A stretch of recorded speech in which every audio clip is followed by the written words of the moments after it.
지정을 위한 심포지움을 시작하겠습니다. 순서에 의해 공민의례를 하도록 하겠습니다. 국회에 대하여 경례.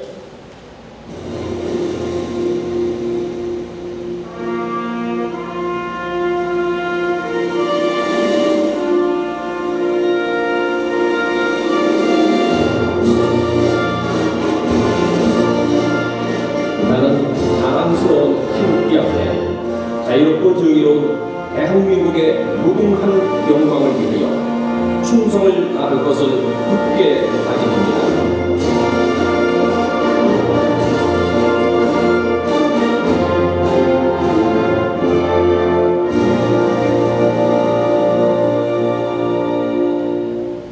바로 다음은 소국 영령과 순국 산열, 그리고 석대들에서 자울제에서 두루맨들에서 벽사역에서 풀잎처럼 쓰러져간 동학농민군과 나라를 위해 쓰러져간 유무명 독립운동가분들을 위한 묵념을 올리겠습니다.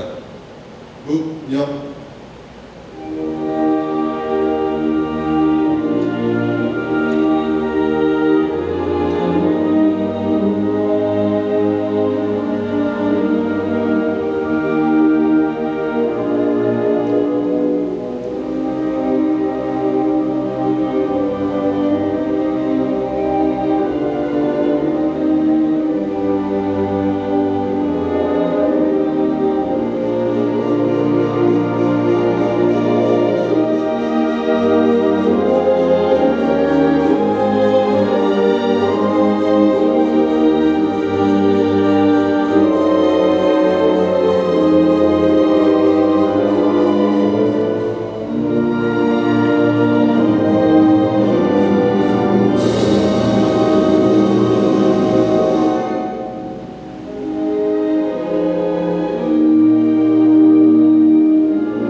모두 자리에 앉아주시기 바랍니다.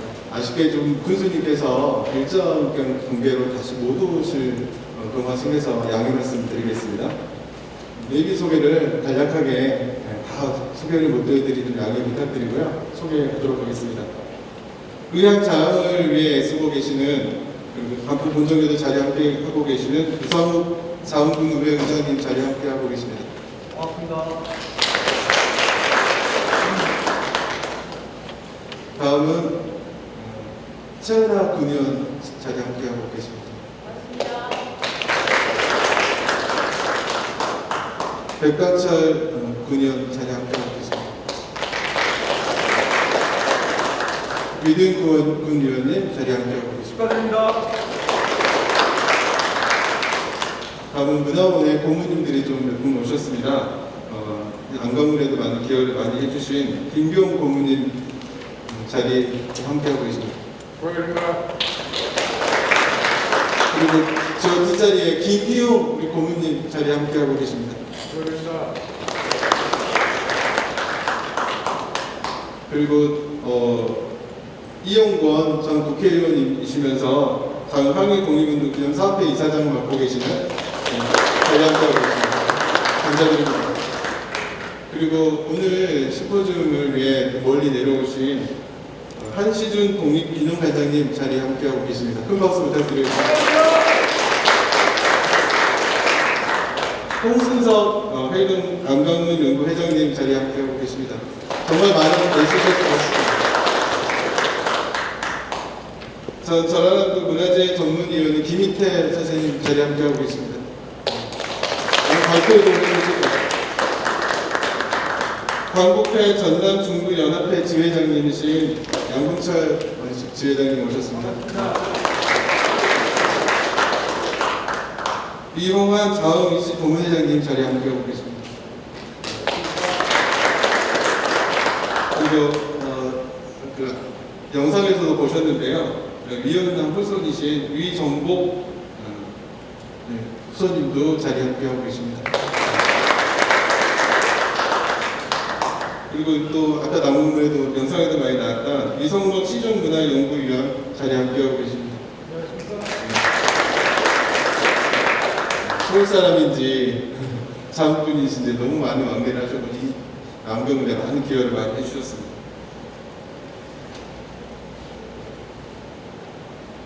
그리고 이 행사를 진행해 오시고 마지막으로 소개하실 우리 고혁전 원장님 자리에 함께하고 계십니다.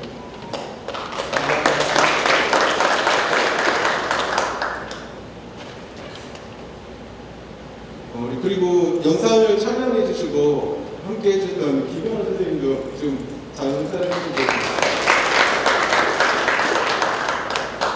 네. 백수인 교수님 자리에 함께하고 계십니다. 네, 감사합니다. 다음에 오셔서 그렇게 많은 기여를 해주셨습니다. 물리무양 장의 곳곳에 숨어져 있는 안강문은 선현들의 유적의 한 시대의 내면을 조명하는 귀중한 자료입니다. 장안강문은 조사단의 노력은 장간내의 역사, 문화 자원과 기록 유산을 발굴, 정리하여 지역 전통 문화를 보존, 개선하는 데 크게 기여할 것이라고 생각합니다. 우리 의회에서도 안강문 조사 사업이 관내 다른 지역에까지 확대될 수 있도록 적극 협조하겠습니다. 다시 한번 장안강문 학술대회 심포지움 및 학본 전시회를 축하드리며 얼마 남지 않는 신춘년 마무리 잘 하시고 다가오는 2년은 건강하시기를 진심으로 기원드립니다. 여러분 감사합니다. 안강문에서는 우리 이원양 선생님과 고문서에서는 정동 선생님 같은 분을 발굴하였습니다. 정말 이 두 분은 우리 장흥 인물로서 정말 우리 장흥이 물리무양이라는 말이 딱 맞게끔 그런 두 분을 발굴을 해서 오늘 이 자리를 또 만들었습니다. 장흥 안강문 학술조사 심포지움 및 학본 전시회를 통해서 우리 장흥 안강문 조사 보고서가 채택되고 도 지적 문화재로 등록 장흥 향토문화 연구 기폭제가 되길 원합니다. 여러분 참여해 주셔서 감사합니다. 문화는 우리가 만들고 우리가 지키고 또 우리가 갖고 나가야 할 소중한 자산이라고 생각합니다. 이런 점에서 본다면 우리 장흥군도 문화의 보고라고 볼 수가 있습니다. 이 대략적으로 들어보더라도 천룡고찰 고림사를 비롯해서 안중근 의사의 명령과 입회를 모셔놓은 해동사, 탐진강면의 질비하게 늘어선 정자문화, 그리고 조선시대 가사문학의 효시이자 조선전기 3당 신의 한사로 불려진 백광우와 백광훈 선생, 4개의 국가 지정 문화재와 3개의 도 지정 문화재를 보유하고 있는 방촌 문화마을, 호남의 3대 실학자이자 동아시아 99인의 실학자중 한 사람인 존재 이회규 선생, 그리고 고려시대 우익 집권하에서도 아들 셋을 여겨 인구로 만드신 인종의 비 공예태우, 또 우리나라 최고의 소설가로 알려진 고 이청준 선생, 그 다음에 송기수 교수님, 또 한승원 선생님, 또 이승우 교수님, 그리고 한강씨가 있습니다. 이 외에도 장군은 이 청관사를 비롯한 자연문화유산 등 꽤 많은 아름다운 자연을 보유하고 있습니다. 그래서 우리 장군은 한마디로 문화의 강국이다 이렇게 말할 수가 있습니다. 이 외에도 이번에 홍순석 교수님께서 장에 내려오셔서 관광문을 조사하던 중 청관산 아래 장천동 계곡에서 과거 존재 이백규 선생께서 명명하신 장천 8경에 대한 관광문을 찾아내셨습니다. 그리고 93년 수리봉 정상에 있는 바위에 새겨진 망곡사라는 관광문을 발굴하는 폐허를 이루셨습니다. 특히 이 망곡서는 회윤공 이원양 선생께서 경술국치 울분을 토로한 칠원절구로 된 시로 한일합병에 대한 비군관계와 마음을 바위에 새긴 것입니다. 그래서 더더욱 가치가 있는 것입니다. 이렇게 훌륭한 우리 조상님들이 남긴 문화유산을 장흥군과 저희 민중에 선물해 주신 이 문화원과 그다음에 홍순석 교수님께 진심으로 감사드립니다. 이 장천팔경과 이 마음독서는 이 문화적 가치가 매우 커서 향유 문화재로 지정될 공산이 매우 큰 것으로 알고 있습니다.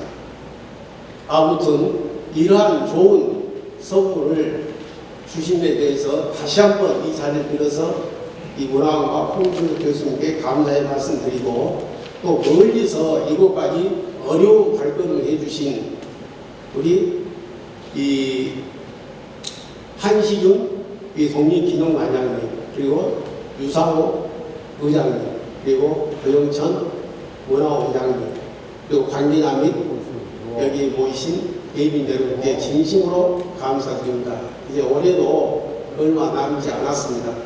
아무튼 신축년 잘 마무리하시고 내년 이민년은 더 건강하시고 더 나은 한 해가 되시길 기원합니다. 감사합니다.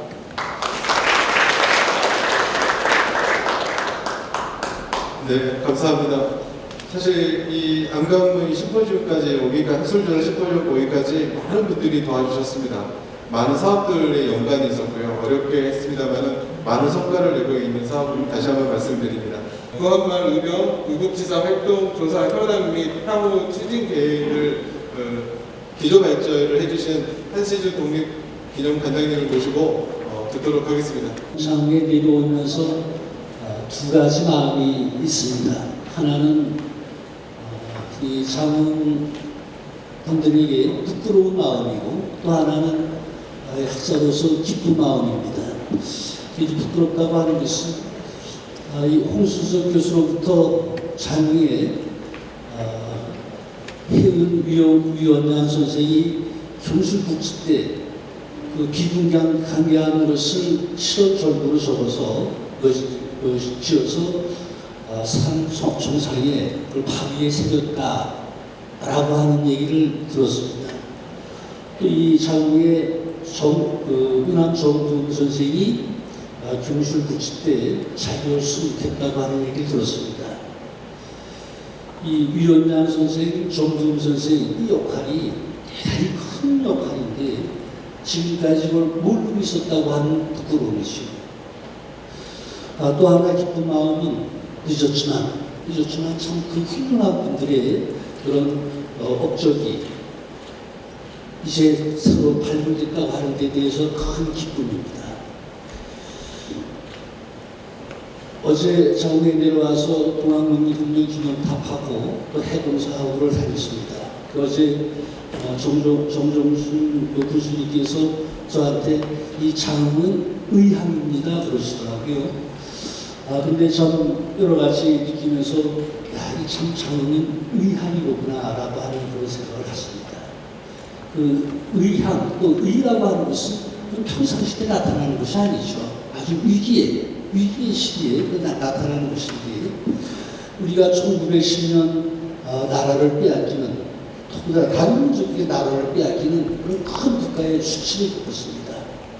그때 이제 어떤 그 당시에 국가의 주인이 또 일반 백성들이 그 나라가 망했을 때에 어떤 태도를 보였을까라고 하는 것이 대단히 궁금하죠. 이제 한 가지 예를 들면 그 안중근 의사가 1909년 10월달에 하얼빈에서 또 이토수 민물수 하수기잖아요. 한국 사람들은 잘 몰랐습니다. 근데 중국 사람들은 알았습니다. 중국 사람들은 그 안중근 의거를 엄청나게 높이 평가했습니다. 중국 전 지역에서 안중근 의사를 모르는 사람이 없죠. 그 많은 중국의 지식인들이 안중근에 대한 책을 썼습니다. 제가 그 중국 사람들이 쓴 안중근 책을 다 조사해서 보다가 다 청명한 것이죠. 안중근은 우리 동아시아의 제1의역이다. 아주 깊이 평가하는데 어떤 한 사람의 책 속에 안중근은 잘못했다. 그래서 이 사람이 무슨 얘기 하나 하고 책을 들여다봤더니 그 사람 얘기는 그렇습니다. 비유를 건데 예적이 침입할 때 다 허물어져가는 성이라도 그 성의 주인하고 성에 있는 백성들하고 함께 일치가 되면 아무리 허물어져가는 성이라도 적이 쉽게 함락할 수가 없다. 그런데 아무리 견고한 성이라도 튼튼한 성이라도 그 안에서 이 적에게 문을 열어주는 사람이 있으면 그 성은 빼앗긴다. 그러면서 이 사람이 지금 지구상에 수많은 민족들이 수많은 나라를 세웠고 그 나라들이 다 그랬는데 그 나라 망한 것을 보면 예적인 침입에 의해서보다는 내부적인 문 열어주는 사람 이런 사람들에 의해서 망했다. 그래서 안중근이 먼저 해결해야 될 것은 안에서 문 열어주는 사람을 생각해야 된다. 안중근이 생각했다. 이제 그런 얘기를 하더라고요. 그래서 저는 상당히 수긍이 가면서 이제 나라를 빼앗겼을 때 문 열어준 사람은 누구고 또 주인은 뭐 했고 또 우리 백성들은 뭐 했는지 이제 그걸 보면 정말 의라고 하는 것이 뭐다라고 하는 것을 알 수 있겠다라고 하는 생각입니다. 1910년 나라 뺏길 때 주인은 고조 황제잖아요. 전주시. 또 그 주인이 국가를 운영하는 책임을 각 대신들에게 요즘 얘기하면 장관들에게 맡겨주지 않습니까? 그래서 그 나라의 주인, 나라의 책임자들은 고조 황제하고 또 대신들이죠. 근데 그 사람들이 일본 일제가 침략했을 때 거기에 대해서 어떠한 태도를 보였느냐. 잘 아시지만 우리가 일본이 침략할 때 1905년에 을사늑약을 체결해서 우리나라 애교권을 박탈해갔다. 또 1910년에 중술부치조약을 체결해서 나라를 빼앗아갔다. 이렇게 알려져 있죠. 실제로 1905년 을사늑약이 체결될 때 그 체결 과정을 보면 주인 대신 이 사람들이 보인 태도가 참 신화스럽게 그지없죠.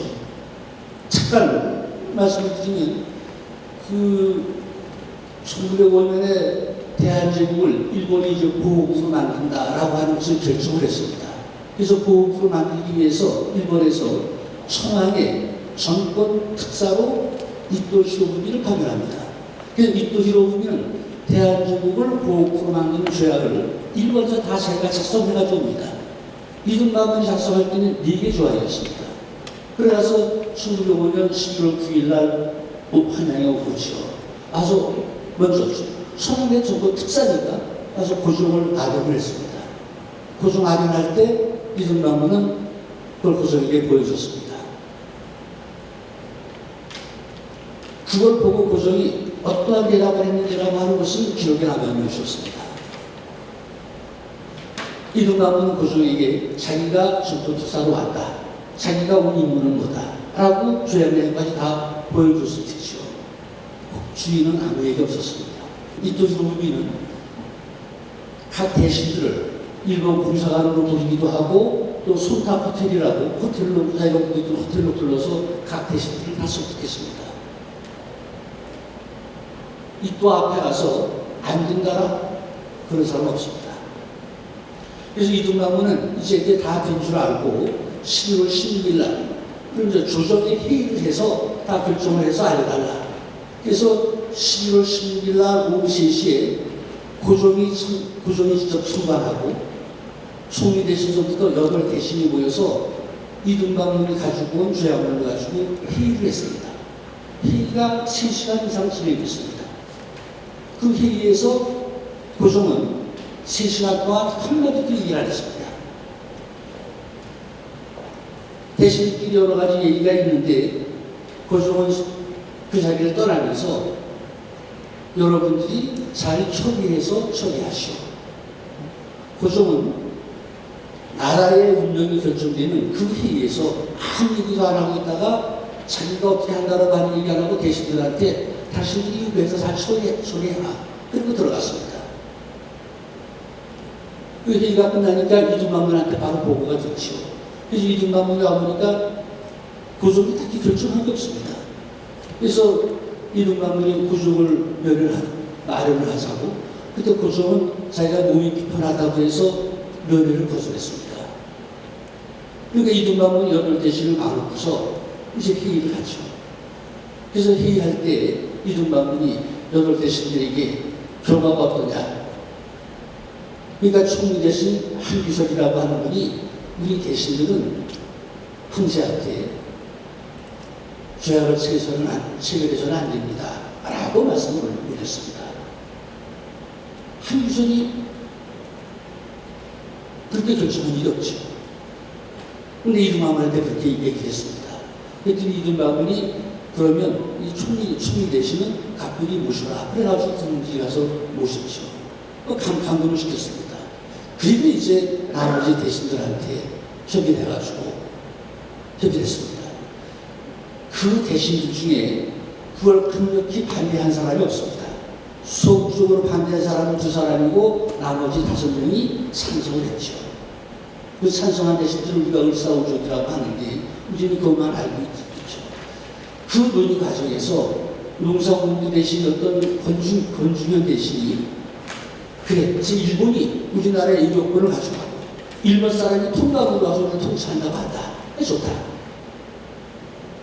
그렇지만 이 대한제국 항시를 그대로 보존해달라.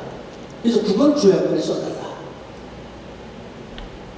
그래서 이등반문이 그 얘기를 듣고서 아니 그 별 문제 없습니다. 그리고 거기다가 제5조 그래서 항시의 안녕과 존엄을 유지 보증함이라고 하는 5조를 써놓습니다.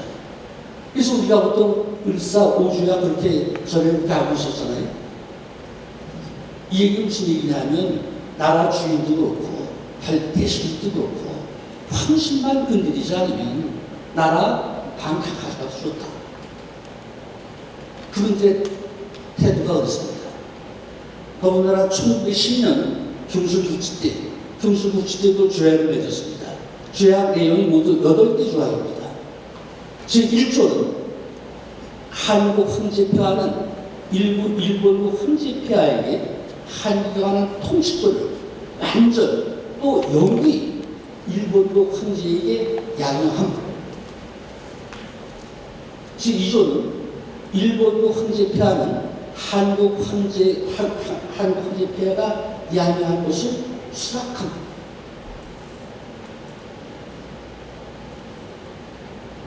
제 나머지 8조는 본조약은 군포일로부터 시작함. 그럼 나머지 3, 4, 5, 6, 7조는 뭐가 되냐면 일본이 뭐뭘 해준다라고 되어 있습니다. 그래서 3조 같은 경우는 그 당시에는 황제 아닌 고종 황제, 순종 황제를 붙이고 황제는 왕으로 낮춘다. 그래서 고종 황제는 그 당시에 태왕제였는데 이태왕 이렇게 낮추고 순종 황제는 이왕 그렇게 갖추고 그 다음에 비도 왕비 또 황태자 왕세자 그래서 황제를 왕으로 한국은 낮추고 이 왕당에 대해서는 그 신분 권위를 유지할 수 있게끔 충분한 세기를 지급한다. 그 다음 4조서부터는 지금 현임 대신들은 어떻게 해준다. 그 다음부터는 전임 대신들이 어떻게 해준다. 그래서 몸을 어떻게 해준다 라고 하는 것으로 되어 있습니다. 그 조약을 그 당시 총리 대신이었던 이완용하고 통감이었던 대라우즈하고 그 둘이 협의해서 조약을 결정했습니다. 그 대한제국에서는 일본한테 우리가 한국에 대한 통치권을 완전히 넘겨줄 텐데 이 왕실 또 대신들 이 사람들의 신변을 보장해달라 라고 하는 것을 요구했고 일본은 그것을 조약문에 담은 것입니다. 세계 수많은 국가들끼리 조약을 체결하고 있지만 경술국지처럼 그런 조약이 없습니다. 실제로 일본은 약속을 지켰습니다. 잘 아시지만 한국을 병합시키고 나서 그 다음 달에 92명에 대해서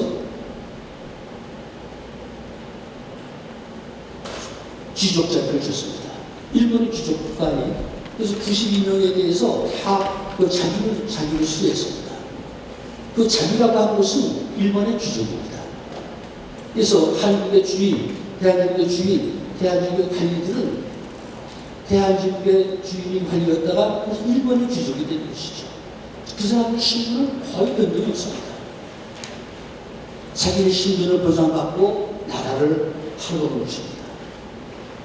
더군다나 그 대한민국이라고 하는 나라는 태조 이성계가 나라를 세워서 519년 된 나라입니다.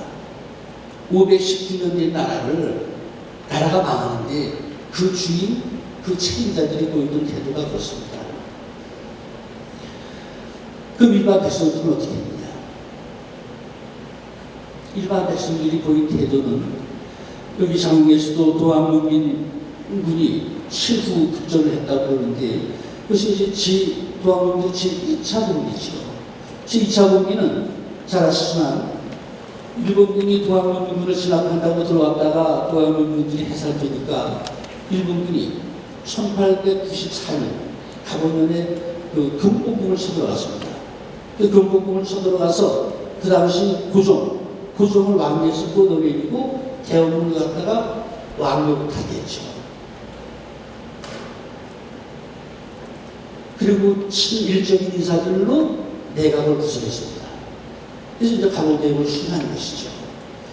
경복궁은 한 나라의 중심이고 꼭 국왕이 있는 데입니다.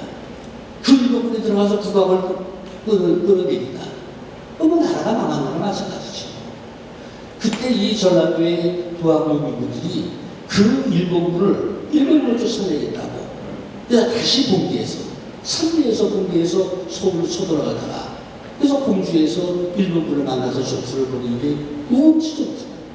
거기서 패해서 원평서부터 쭉 내려와서 마지막으로 이 자원에 와서 도항민군들이 항전을 한 거잖아요.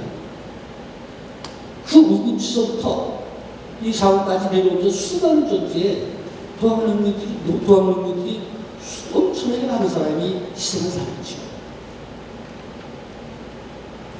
또 아시다시피 일반 백성들은 일본군이 금국궁을 침략하는 가부별난을 일으키고 다음에는 명성황후를 시해했습니다. 그 명성황후가 궁모죠. 그 일본군이 금국궁까지 쳐들어가서 명성황후 침실까지 들어가서 명성황후를 살해를 했습니다. 그걸 보고서 전국에 있는 전국 각지에서 의병들이 일어나지 않습니까? 그래서 그 의병들이 그 일본군을 몰아내겠다고 일어나서 부대를 조직해가지고 일본군과 항전을 벌였습니다. 동학민군도 그렇고 의병들도 그렇고 대체로 그 당시 농민들이죠. 그 사람들은 군사훈련을 받아본 적이 없습니다. 그 사람들은 국가로부터 무기를 지급받지 못했습니다. 훈련도 받아보지 못한 사람이고 무기도 없이 그냥 일본이 침략하니까 그걸 쫓아야겠다. 그래서 나선 것이죠. 그래서 그분들이 농민부들은 뭐 대표적으로 주창을 들고 의병들은 대체로 농기를 들고 나왔습니다. 의병들이 무기를 사용했다고 하는 것은 이 전라도 지역에 김은만 선생이 의병을 일으켜서 호남 창의의 맹소라고 하는 것을 결성하잖아요. 거기서는 무기를 만들었다라고 하는 일부 기록도 있고 흔적도 있습니다. 그렇지만 그분들이 만들었던 무기가 어떤 형태인지 지금 정확히 밝혀진 게 없죠. 그래서 동학민군도 그렇고 의병도 그렇고 무기가 없습니다. 이제 무기가 있다고 하면 우리가 보통 쓰는 화승총이라고 하는 무기였습니다. 무기는 아주 일부지요. 화승총은 지금 그 길 성능이 어떤지 다 시험을 했습니다. 화승총은 그 총알이 최대 사거리가 70m입니다. 근데 70m에서 총알을 맞으면 그냥 아프죠. 그 화승총에서 나가는 총알을 맞고서 죽으려면 20m, 30m 안에서 죽어야 돼요. 그 정도입니다. 그때 일본군이 가지고 있던 총은 유효 사거리가 400m 내지 500m가 됩니다. 그래서 상대가 안 되죠. 농민들이라고 의병이라고 그 주천 가지고 또 농기구 가지고 그 400~500m 나가는 총 가지고 일본군하고 싸워서 이기겠다고 생각했겠습니까? 자기들이 이길 수 없다고 생각하죠. 근데 그분들이 이길 수 없다고 생각하면서도 나서서 일본하고 싸웠던 것은 나라가 망하는데, 일본이 침략해 오는데, 이게 백성들이 어떻게 가만히 있냐. 그래서 너무 죽을 줄 알면서도 나라가 망하는 걸 참을 수가 없는 것이죠. 그래서 나가서 싸우다가 이분들이 돌아가셨습니다. 그게 의지요. 또 그런 것하고 더불어서 지금 위원장 선생, 또 정준 선생 경우처럼 교수를 붙일 때 그 물건을 참지 못하고 나라가 망하는 데 대해서 기분관계해가지고 자결하신 분들이 있습니다. 대체로 울산이나 교수부치 이때 많은 분들이 자결을 했는데 지금까지 자결한 분들 물론 정확하게 다 조사가 되는지 모르지만 한 64명 정도로 조사가 되어 있습니다. 근데 그 자결이라고 하는 것은 쉽지가 않습니다. 또 사실 자결한 분들을 보면 이분들이 자결을 할 이유가 없습니다. 교수부치 때 대표적으로 자결했던 잘 알려진 분이 그 전라도 구례에 사시는 매천 한영이라고 하는 분이잖아요. 그 매천 한영 구례에 지리산 자리에 시골에 사시는 그냥 선비지요. 그런데 이분이 나라가 망했다는 소식을 듣고서 자결했습니다. 매천 한영 선생이 써는 것처럼 당신은 나라에 빚을 해본 일도 없고 나라에서 녹봉을 만든 것도 없습니다. 나라에 제가 책임을 져야 될 아무런 이유도 없죠. 그런데 이 양반은 나라가 망했는데 이 선비가 어떻게 가만히 있을 수 있나. 그래서 조선이라고 하는 나라가 500년 동안 선비를 길러온 나라인데 그 선비가 나라가 망했어도 살아있으면 안 된다. 그래서 선비가 아무런 국가에 대해서 아무런 책임도 없고 국가로부터 혜택을 한 번도 받아본 일이 없는 이분이 자결을 하는 것이죠. 그 자결하는 과정도 자기가 그래서 자결한다고 하니까 동생서부터 식구들이 가서 왜 자결 왜 죽느냐고 뜯고 난리잖아요. 그래도 그분이 그 말을 남기고 자기는 죽어야 되겠다고 해서 소주잔에다가 화표를 2칸에 타서 먹고서 돌아갔어요. 또 관리 중에 또 자결하신 분은 그 금산 군수와도 홍범씨 같은 경우잖아요. 홍범씨 경우도 뭐 집안의 군수가 또 저희 책임이 있겠습니까? 근데 이분은 나라의 녹을 먹고 있는 사람인데 나라가 망했는데 왜 가만히 있을 수가 없다. 왜 자기가 죽어야 되겠다고 그러니까 그 아전이 군수님이 왜 죽습니까? 이거 난리죠. 왜 자기가 죽으러 가는 게 그냥 아전이 왔다 나와서 붙잡고 난리니까 이 홍범씨 군수가 기가에서 모래를 흔주셔가지고 모래를 그냥 따라오는 아전을 눈에다 뿌려서 그 아전이 쫓아오지 못하게 만들고 그리고 올라가서 산에 가서 못 매달아가지고 자기를 하는 거죠. 그 당시 그 자결했던 분들은 나라로부터 큰 혜택도 받아보지 없고 책임을 질 일도 없는 그런 분들입니다. 그런 분들이 그 어려운 자결의 길을 택하는 것이죠. 이 훈순서 교수가 알고 가신 그 정돈 논문을 봤습니다. 그 논문을 보고서 참 그 구교에 가서 정신도 그렇고 참 그 크게 눈물이 나는데 물론 정돈 선생은 교수를 하신 분이시지만 말년에는 여기 고향에 내려오셔서 계신 분인데 이분이 나라가 망하니까 해를 보기가 부끄럽고 땀을 딛고 설 수가 없다. 그분 심정이 그러시더니 그러시니 약을 먹고 자결을 하시고 더군다나 그 부인도 같이 자결을 하셨다고 하는 것이죠. 이 자결도 하나 그렇게 하는 경우가 없는 것 같습니다. 그 안동에 이제 자결하신 분들이 안동에도 여러 분 계신데 상산 이만로 같은 분도 그렇죠. 이분도 지난해 성인데 나라가 망했다고 하는 소식을 듣고서 이분은 자기가 살 수 없다고 이분은 뭐라고 그러지? 단식이죠. 왜 단식을 했습니까? 단식은 시간이 오래 걸리잖아요. 죽겠다고 단식을 하니까 그냥 온 집안이 와서 뜯어말리고 하는데 그 집안이 뜯어말리고 이분이 15일 동안을 버팁니다. 그리고 결국 15일 만에 이분은 단식해가지고 돌아가시죠. 이게 쉬운 일 같지만 15분 동안 단식하고 온 사람이 와서 뜯어봐야 되는데 그걸 하고 들어와요. 이 자결수 가신 분들의 정신이 그런 거죠. 바로 이 장로에도 그 정도같이 참부럽고 변한 그런 분이 계시다. 저는 그게 바로 의라고 생각합니다. 이 해운 유연양 선생의 경우도 홍순수 교수로부터 그 7월 졸부의 그 내용을 보고 또 그걸 그 교수 밑이 가을에 새겼다고 그러더라고요. 가을에 새겼다고 하는 얘기를 듣고서 이분은 참으로 도끼이 아니다. 물론 이분은 자결하시진 않았지만 그건 자결 못지않은 그런 속도입니다. 만일에 망국서를 써서 반에 새겨놨다고 하는 것을 일자한테 나가게 되면 운전하겠어요? 운전하지 못하죠. 그 망국서라고 하는 걸 글로 썼다고 하는 것만 알아도 일제경찰 일제로 또 엄청난 고충을 당할 텐데 더군다나 그걸 사람들이 볼 수 있는 한위에다가 쓰겠다. 보통 기대가 아닙니다. 그래서 참 이걸 그래서 위원장 정동균 선생의 그런 얘기를 들으면서 참 또 어제 와서 이렇게 보면서 이 장엄이라고 하는 것을 의함이라고 하는 것은 참 많은 것이로구나. 근데 또 말씀 어제 여기 장문왕장 말씀 듣고 보니까 이 문화원에서도 또 열심히 그렇게 하시려고 하고 또 홍순석 교수도 열심히 하려고 하고 또 장문의 여러분들이 이걸 많이 하신다고 하는 얘기를 듣고서 참 의함이다라고 하는 생각을 들어갔고 또 어제 해동사를 방문해서도 마찬가지였습니다.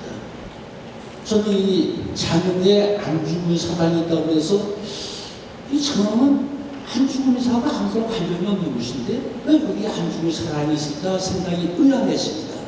그래서 어제 와서 말씀을 드리니까 거기에 그 축산 안씨 아마 거기서 안중근 그 사당을 모신 것 같더라고요. 안중근 의사는 우리나라 독립운동의 상징 같은 존재죠. 그 안중근 의사가 처단했던 이토 히로부미라고 하는 사람은 그건 우리 동양에서도 중국에는 원세계, 일본에는 이토. 근데 저는 아주 대단한 사람입니다. 일본이 1868년에 류치신산에 갈 때부터 거기 젊었을 때부터 참여를 해가지고 지금 일본을 일으켜 세우는데 결정적인 공헌을 한 사람이 이토입니다. 안중근 의사가 처단한 사람은 바로 그 사람이죠. 그래서 이 안중근 의사는 우리 국가적으로도 참 엄청나게 받들어 보셔야 되고 할 분인데 우리 대한민국 정부에서 제대로 못했습니다. 물론 남산에 안중근 기념관이 세워졌다고 그랬지만 그건 정부에서 한 게 아닙니다. 물론 박정희 좀 그때 세웠다고 그랬지만 대박을 하고는 의지가 없는 일이죠. 근데 그걸 장흥이 그것도 서울에서 먼데 안중근 의사하고 아무런 관계 없는 이런 곳에서 안중근을 기리기 위해서 사람을 모십니다. 저는 그게 의라고 생각합니다. 그래서 지금 이 장흥이라고 하는 것이 참 저는 지금까지 여러 가지 뭐라고 부끄러운 적이 많은데 지금 말씀드렸던 그런 것을 통해서 이 장흥이 남다른 고향이구나. 또 장흥이 앞으로 이런 것들을 좀 널리 알릴 필요도 있겠다. 그래서 우리나라의 그런 의의를 바로 세우는 그런 선두가 소위 장흥이 되지 않을까 그런 생각입니다. 그래서 저는 이 장흥이 와서 참 역사를 공부했던 사람으로서 그런 것들이 미처 몰랐다고 하는 게 저에게 부끄럽습니다. 그렇지만 또 지금서라도 그걸 알았다고 하는 것이 참 큽니다. 그래서 앞으로 이것을 크게 발전시키고 장흥이 의향으로 우리나라의 국권이 자리하는 그런 장흥이 되기를 바랍니다. 감사합니다. 큰 박수 한번 부탁드리겠습니다.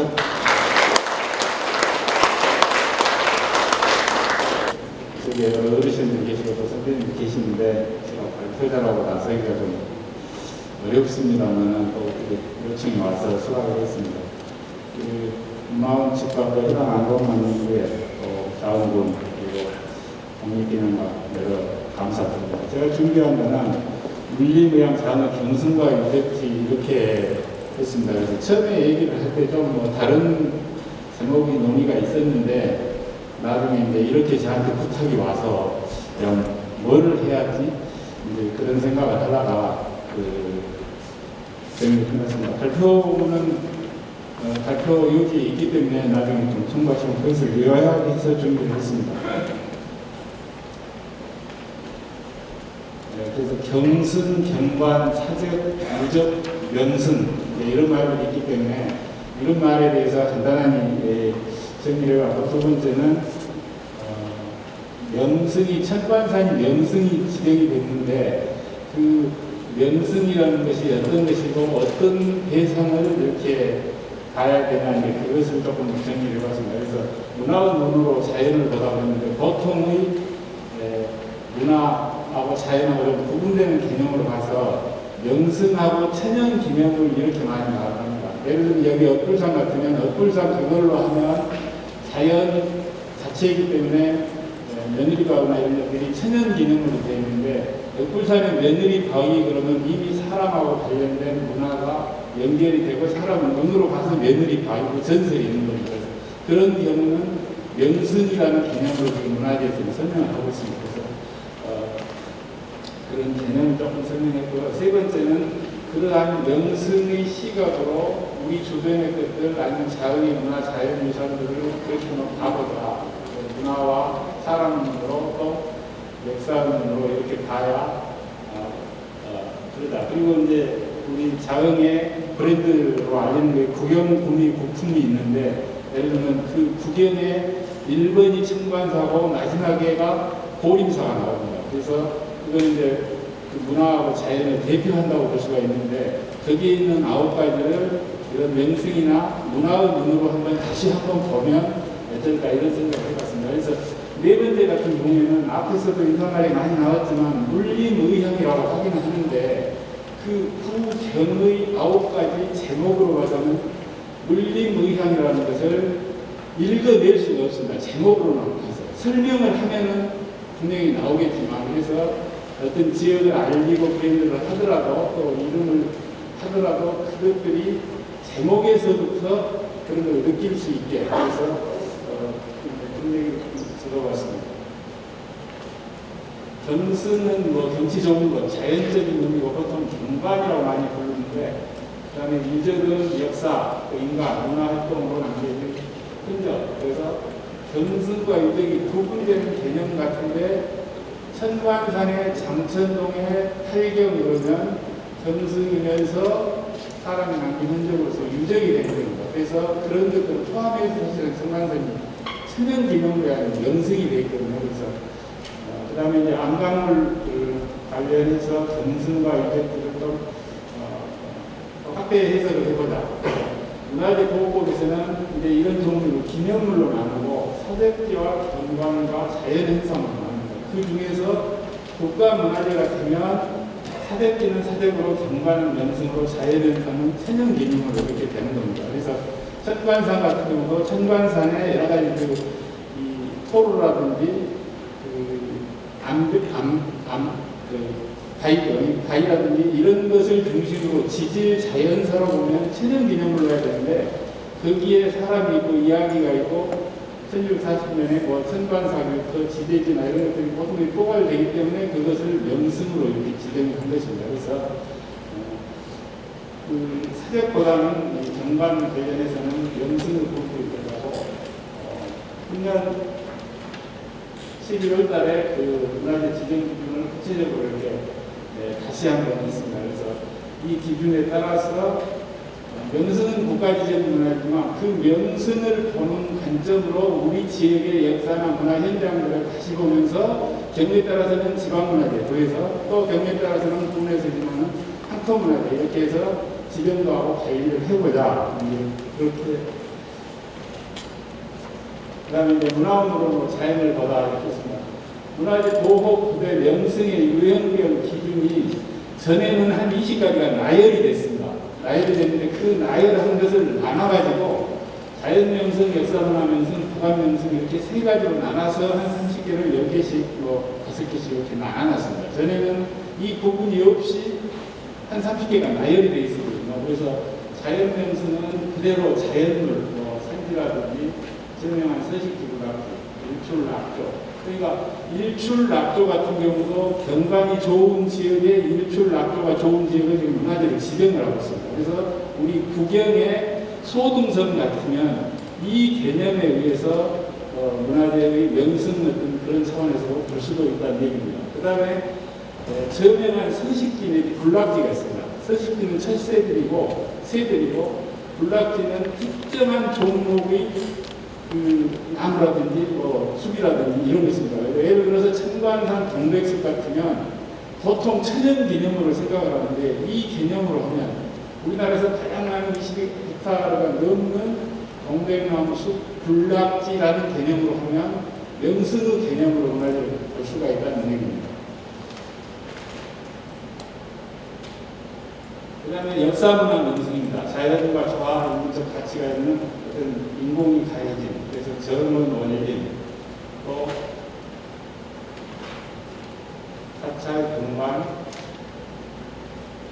금작기포로 이런 쪽입니다. 그래서 원림은 당진 병동 원림이 최근에 지은 거고, 단양소세와 저수지, 제천유림지, 은경세계 백길, 그 다음에 세면마을에 길산 황사 이렇게 지정이 됐습니다. 그래서 역사문화 명승이 사실은 지금까지는 사적으로만 지정이 되어 있습니다. 사적으로. 그런데 단양소생 같은 경우도 명승으로 이렇게 바꿔졌거든요. 그래서 자연 속에 사람이 들어가서 자연과 융합되면서 하나씩 시설물을 설치해서 그대로 자연 속에서 활동하는 이런 개념으로 해서 그 명승으로 바꿔졌습니다. 그래서 명승으로 바꿔지니까 사적에서 명승으로 바꿔지면 이게 같이 기준이 달라지고 좀 더 낮아진 거 아니냐 해가지고 그 상당히 반대도 있었습니다만 사실은 더 명승이 큰 개념으로 보입니다.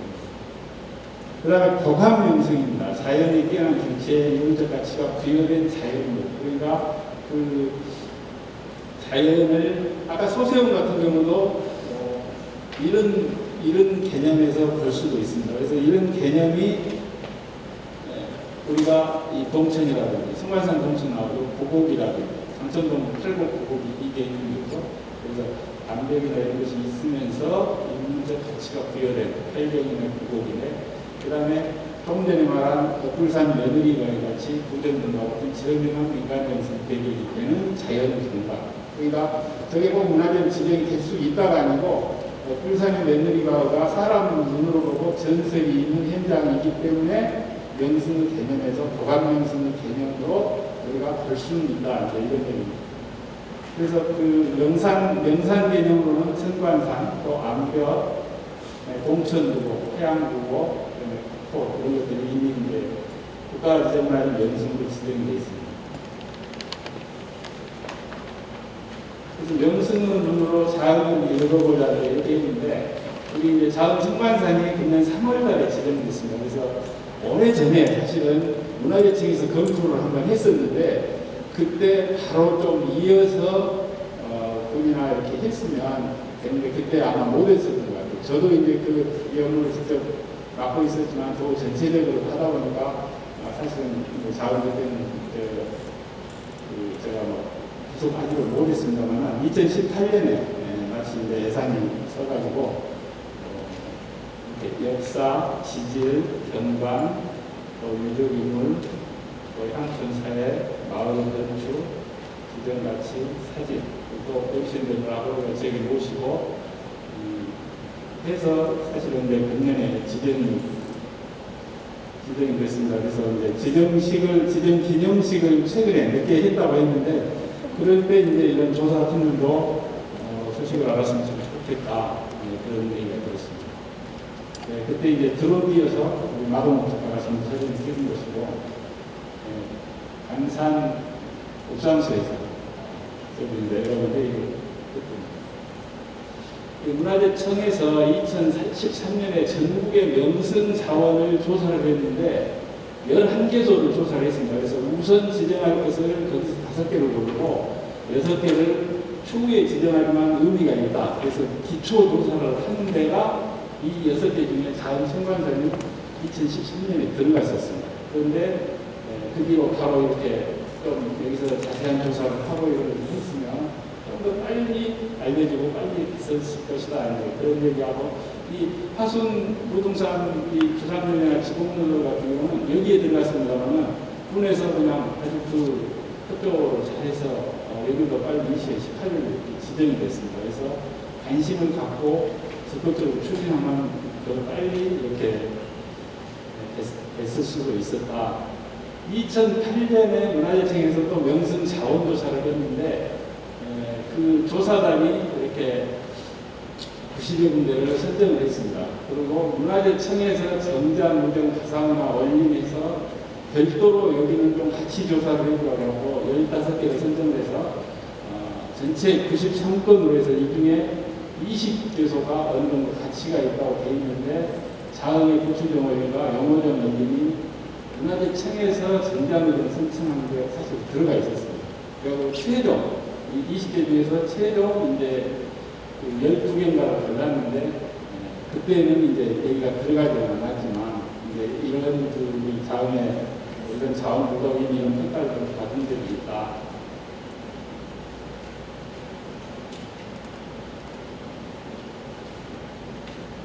네, 조금 나와보시면 그래서 20개소는 들어가지고 조선인지 정자, 서남숲과 경관, 조선인지 정자, 서남숲과 경관, 경관, 그리고 이제 여러 가지 기본물과 이제 이런 것들이 같이, 그리고 이제 이런 종류는 역사문 명승 아까 살짝 말씀드린 명승 청관산에서 우리가 이제 검토할 것이 이미 이 명승물 지정이 돼 있기 때문에, 아까 말씀드린 청관산 동백나무 숲 같은 경우는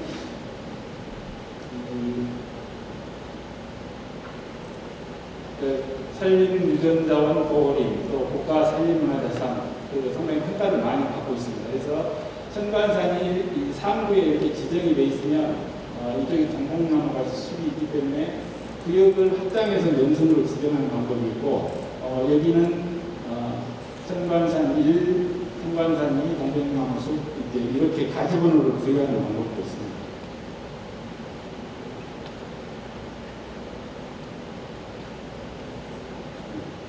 설명한 서식지 블락인데 아까 블락키가 나왔을 때 명승에 그래서 구역 확대나 가지번호를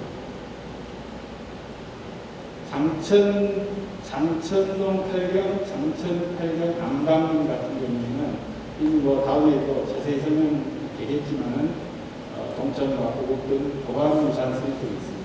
여기도 역시 청관산이 지금 윗부분이 이렇게 돼 있으면 동백나무숲, 장천동 8경에서 구역을 확대하거나 아니면 지정을 하면서 여기는 1번, 2번, 3번 이렇게 가지번호를 같은 방식인데 그런 방식이 있습니다.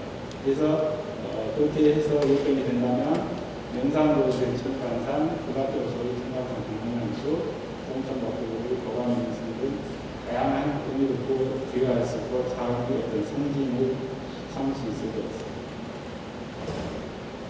그 다음에 관점을 밖으로 바라본 자원 구경을 해서 구경 부품 분리가 있는데 지역의 자원을 여러 가지 측면에서 활용을 추진하는데 그 대표적인 게 이제 부품 등의 구경입니다. 그래서 구경이 경승이나 이별지 명승과 관련되긴 하는데 처음에 말씀드렸듯이 아쉽게도 물림의향을 구경의 그 9개 제목에서 물림의향하고 연결시킬 수 있는 이름이 없다는 얘기입니다. 내용에는 있는데. 그래서 앞으로는 어떤 지역의 상징 이런 것들 할 때도 이런 것까지도 좀 고려해야 됩니다. 자연으로 경관 자체로만 보기 때문에 이것을 사람 눈으로 또 문화원 눈으로 역사원 눈으로 보면서 같이 문학적인 시각을 담아야 되지 않을까 그런 얘기입니다. 그래서 이제 국가 명승 관점에서도 그 9개를 이렇게 보니까 이것은 명승 관점의 어느 것에 해당되니까 동문화재, 어느 것에 해당되니까 금문화재 이렇게 한번 제안을 해봤습니다.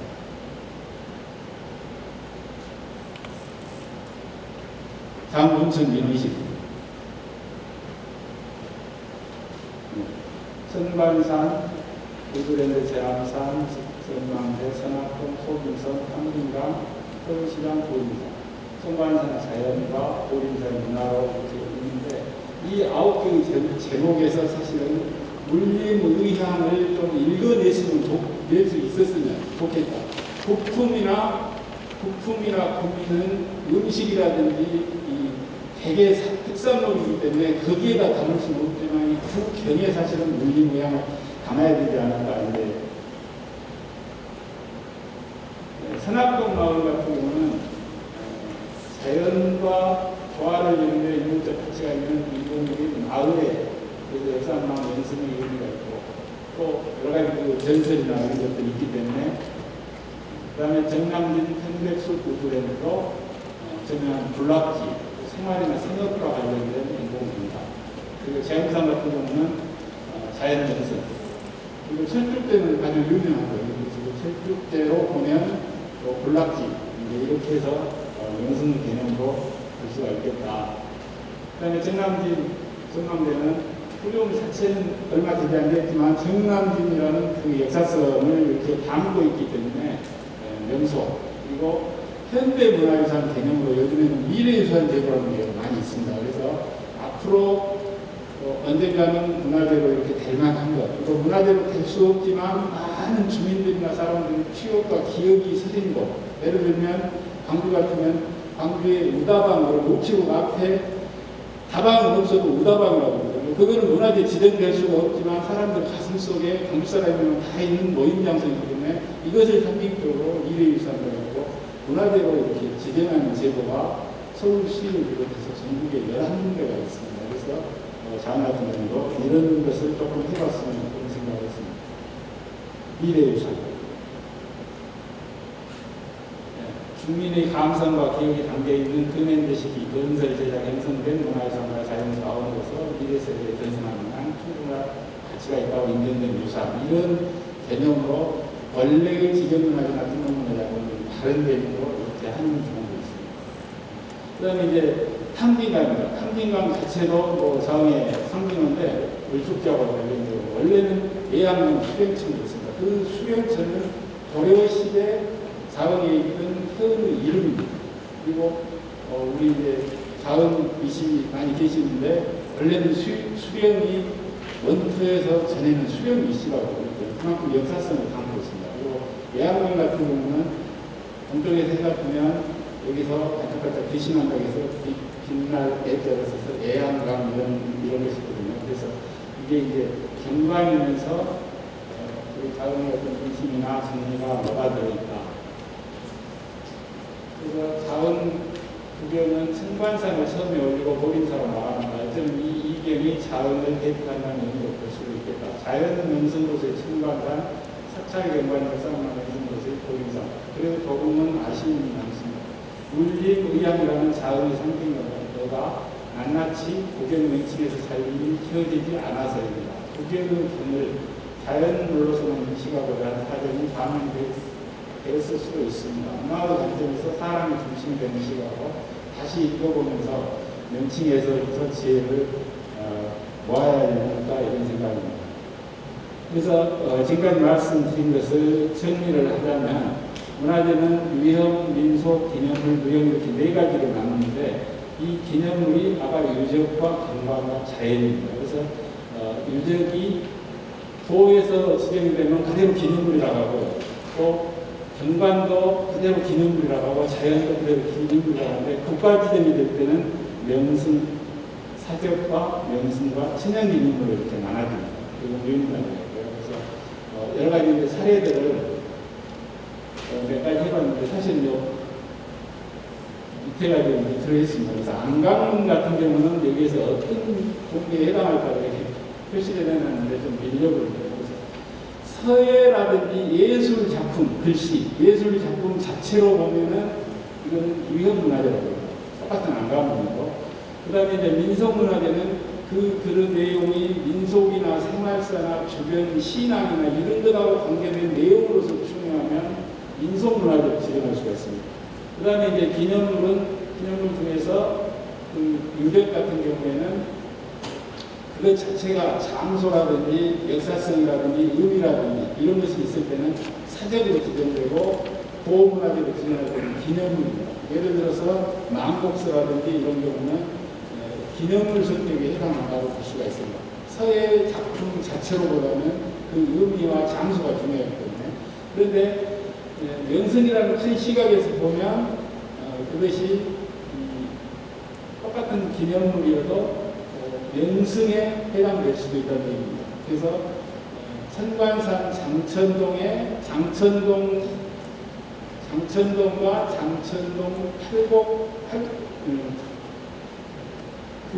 그 안감문 같으면 사적으로도 될 수도 있고 명승으로도 될 수도 있다고 합니다. 그래서 이미 명승으로 되어 있기 때문에 명승의 확대 개념으로 이렇게 가도 되겠습니다. 그 다음에 이제 무형문화재 같은 경우는 그 안감문 자체는 직접 해당이 안 되지만 그 글씨를 새기는 기술자가 아주 뛰어냈을 때 각자장이라고 해가지고 글씨를 새기는 사람, 장인이라고 각자장을 별도의 무형문화재로 지정을 합니다. 그러니까 네 가지 개념의 안감문이 어느 것도 사실은 다 해당이 되는데 어떤 관점의 어떤 역사성을 더 의미화를 시켜서 이것을 알릴 것인가. 이것은 이제 서로 이제 연구를 해가면 될 것 같습니다.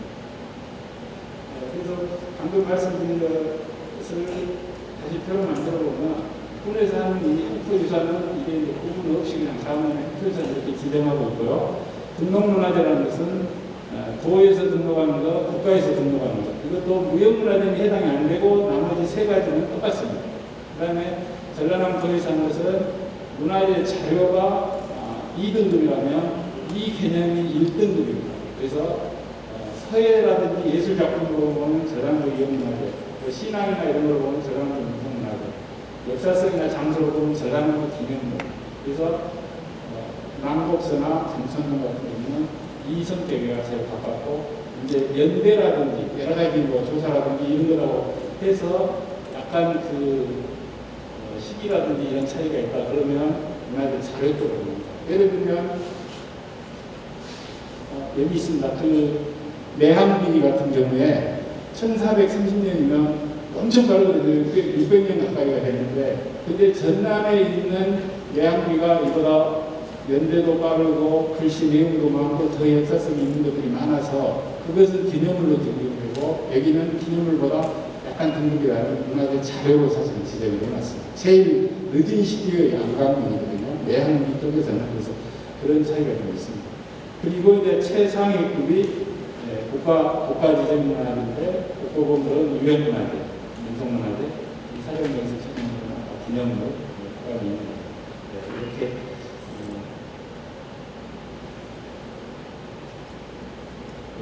여기는 공항국민혁명 기념관 앞에 안내합니다.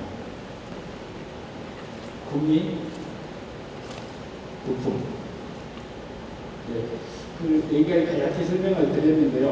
이제 안감문 뒤에 또 연교수님이 자세히 또 하실 테고, 앞으로 좀 조사를 해서 이제 문화재나 이런 쪽에 또 진행을 하고, 그것이 이제 활용되는 것이 이런 자리를 통해서 공유화가 되는 거죠. 서로 알고, 그 다음에 문화재 지정을 통해서 또 가치를 높이는 것이고, 그리고 제가 아까 앉아서 생각한 것이, 이제 이건 조금 농담같이 말씀드리면, 군수님과 의장님과 문화원장님이 세 분이 인사를 하게 돼 있어요. 인사를 할 때 의례적인 말은 하되 망곡서에 쓰긴 그 글귀하고 우리 정금 선생의 성명사가 두 편이거든요. 그러면 그 두 편이면 세 편이니까 세 편을 하나씩 인사말에 군수님, 문화원장님, 의장님이 넣어서 한번 이미 번역문은 우리 홍순석 교수님이 해놓으셨으니까 거기서 한번 그걸 읽고 나서 인사말을 하면, 그리고 다른 어디서도 무슨 행사든지 의미가 있으면 이거 이번에 자네가 좀 냈던 이거 와서 시남송같이 모임에서 시작하기 전에 한번 해보소. 예를 들면 이렇게 할 수 있는데, 그래야 우리가 인식이 되고 이해가 되고 생활화가 됩니다. 그래서 그 생활화의 바탕이 됐을 때 또 이런 부품이나 구경의 이름 하나에도 물리구경이라든지 지역의 문화자원이나 관광 어떤 이미지가 이렇게 수합되고 포용됐을 때 우리들 스스로가 주인이 돼서 더 이렇게 자랑스럽게 하지 않을까 그런 생각을 해봤습니다. 이상 마치겠습니다. 고맙습니다. 장흥 안강 학생자 성과 보고 홍수덕 교수님께서 발표해 주셨습니다. 큰 박수 부탁드리겠습니다.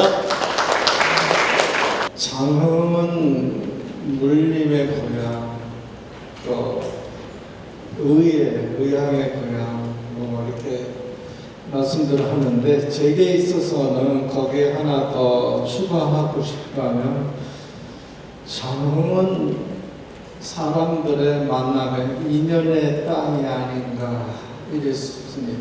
제 개인적으로는 89년도에 청간산에 사찰지 지제지를 발굴한 것이 인연이 돼서 지금 이 자리까지 또 서게 된 것은 정말 인연이 아니고서는 불가능한 거고, 이미 오늘 그 특본 전시에 이렇게 안강문이라고 하는 주제를 갖고 전시하는데 이 역시도 제게 각별한 의미가 있습니다.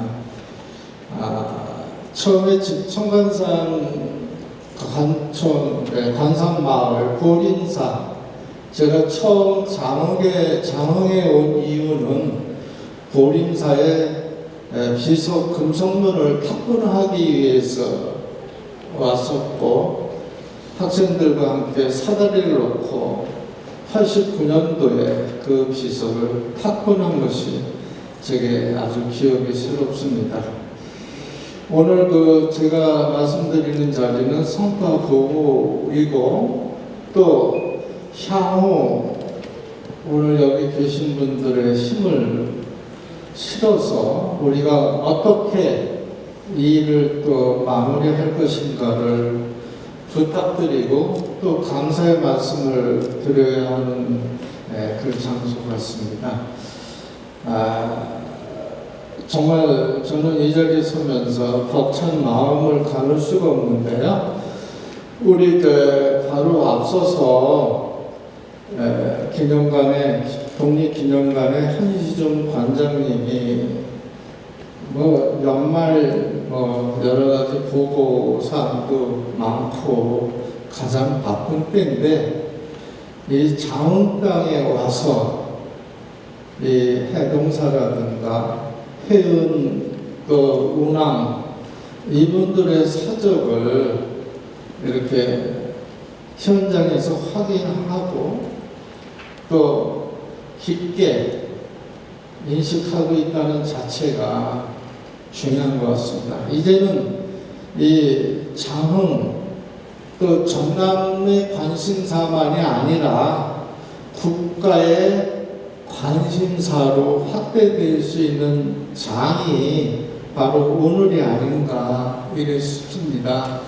저희가 지금 추진하고 있는 것이 그 해운 위원장 선생님의 수리봉 만복서 안강문을 전남 도지정 문화재로 지정하는 건, 장천 팔경을 장흥의 어떠한 문화유산으로 보존할 것인가 해서 김태 선생님하고 몇 차례 상의해서 이미 청간산은 국가 명성지로 지정이 되어 있고 하니 장천 팔경과 거기에 딸린 안강문도 명승지의 한 블록으로서 명시화하는 작업이 바람직하다, 이렇게 공감대를 가졌습니다. 그래서 장천 팔경은 국가 명승지에 경관과 문화를 공유하는 그런 유산으로서 아마 추진하고 정리될 거라고 봅니다. 참고 말씀드리면 안강문은 제가 문화재청이나 경기도 또 충남의 추사 필적 이런 거를 이제 자문받아서 지정할 적에 안강문은 금속문의 한 분야입니다. 금속문의 기존의 용어에는 안강문이라는 게 없었습니다. 문화재로 지정한 건도 많지 않았는데 제가 2000년부터 이쪽에 안강문이라는 용어를 강조하고 해서 지금 충남의 수사 안강문이 충남 도지적 문화재로 지정이 되어 있고요. 또 2000년도에는 제주도의 수사 안강문이 역시 저희가 발견했습니다만 그것도 제주도 지정 문화재로 되어 있고요. 그 다음에 포천시의 옥병소원 앞에 옥병동의 경관 거기에 한석봉 선생 글씨로 새겨져 있는 선조 윤흥 경기도 지정문화재로 지정됐고 서울시의 성락원에 있는 이 성락원 자체는 서울시의 경승위로 지정된 곳인데 저희가 조사해서 서울시 유적지로 등록이 되어 있습니다. 저희가 오늘 말씀드리고자 하는 안건 중에 제가 작년에 강원도 소금강 안강문 조사를 했습니다. 소금강은 국가명성 1호입니다. 그 1호를 지정하면서도 이 계곡의 경관 위주로 자연 생태 이런 조사를 했지만 널브러져 있는 안강문에 대해서는 전혀 언급이 되어 있지 않았어요. 해서 저희가 추가 조사했고 소금강의 명승지에 아마 안강문도 추가로 보유되는 걸로 알고 있습니다. 청천동 안강문은 우리 김표 선생님이 제안하신 안이 가장 바람직할 거라고 보고요.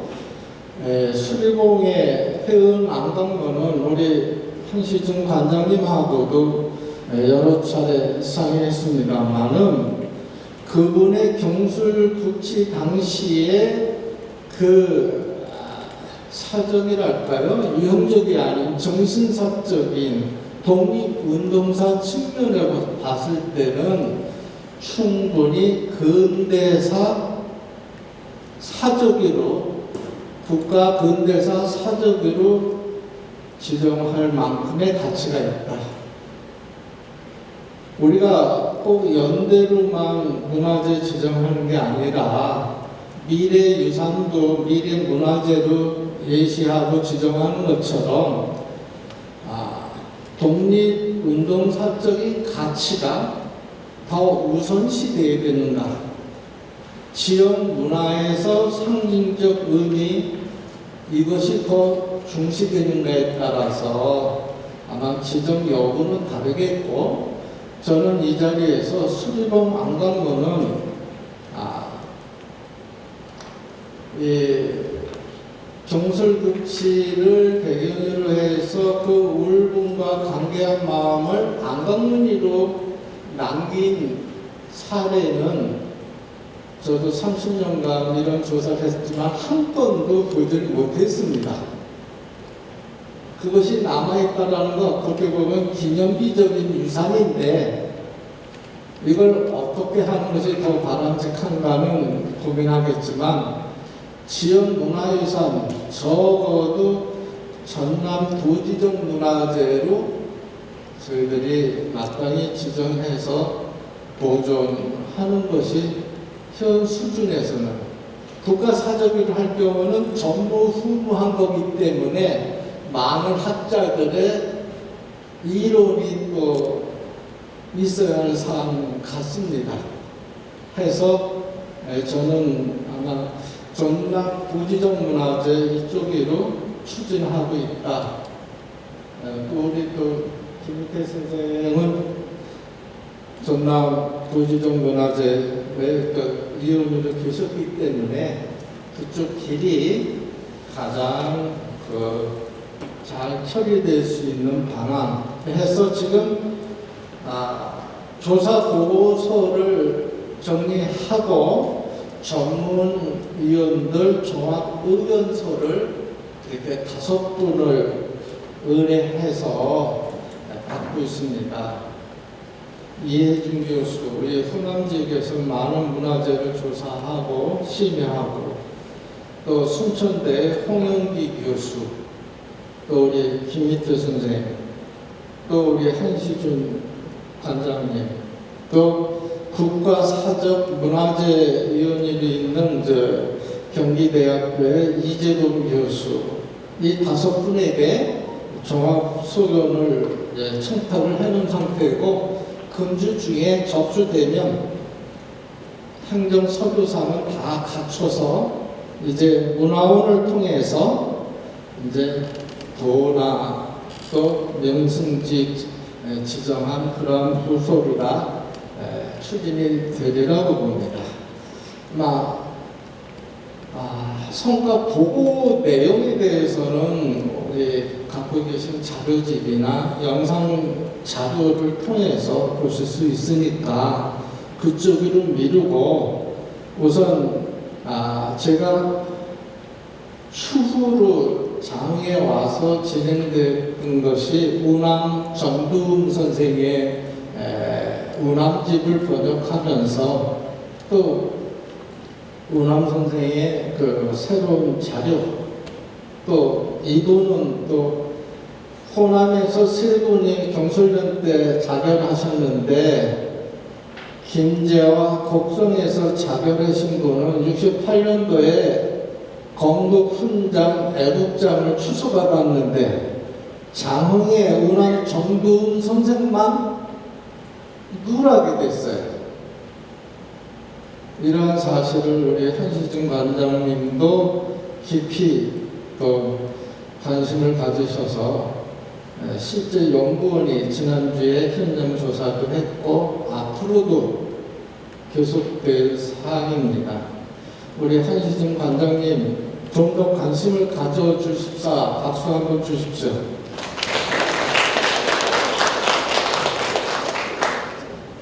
제가 이 자리에서 꼭 감사 인사 드리고 앞으로 이렇게 해나가겠다 말씀드리고 싶은데, 많은 분들이 다 협조해 주셨습니다만은 장흥위 씨 원로 여기 계십니다만은 김기용 전 원장님, 또 우리 장흥시 도문회 위원님들 감사드리고요.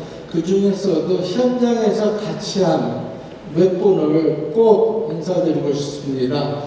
우리 위성록 선생 잠깐만 나와주시고요. 우리 문충선 이사님 잠깐 나와주시고요. 위동 의원님 잠깐만 앞으로 나와주십시오. 이분들을 칭찬하자는 게 아니라 숙제를 주고자 앞에 내세웠습니다. 위동 의원님은 오늘 이 자리를 우리가 갖게 되는 데 있어서 역시 예산 지원이 없었다면 이 많은 탁건물을 탁구만 해놨지 정리할 수 있는 기회가 없었을 겁니다. 현장 조사 때 저희 조사원들을 일일이 챙겨서 아침밥 먹이시면서 수고해 주신 위등 의원님, 문화재 지정 잘 될 수 있게끔 더 노력해 주십사 부탁, 박수 한번 부탁드립니다. 그 다음에 다들 아실 겁니다.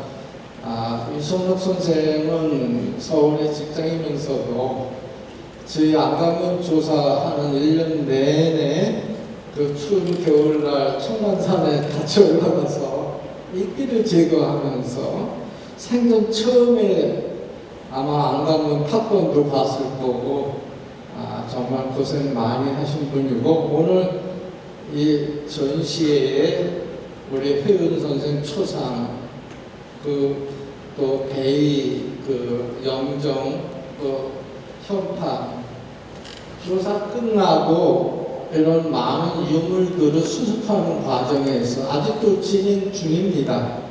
현장에서 뜨거운 그 우리 이송욱 선생 우리 박수 한번 주고 싶습니다. 우리 문충선 그 문화원 이사라는 직함으로 활동하고 계시지만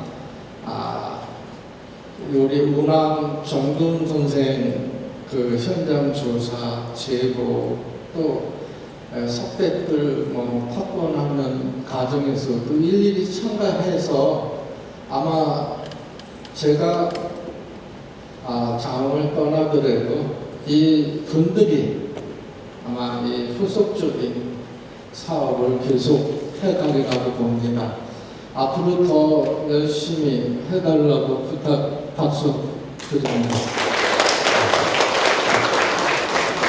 자, 감사합니다. 뭐 세상 일이 혼자 하는 일이 없다고 합니다. 그렇지 않습니까? 아마 여러 어르신들 또 관심 있는 여기 혜은 선생 후손이나 우남 선생 후손 계십니다만은 마무리되는 게 아닙니다. 우리가 공유할 숙제는 저희가 한 것은 여기까지만 이것을 어떻게 우리 후학들에게 전달할 수 있을까 하는 방법론을 말씀드리고 싶습니다. 청강사는 명승지이기 때문에 많은 탐방객이 찾습니다만은 거의 등산이라는 관점으로 찾지 장천제, 장천팔경의 경관을 감상하면서 오르는 사람은 거의 없는 것 같습니다.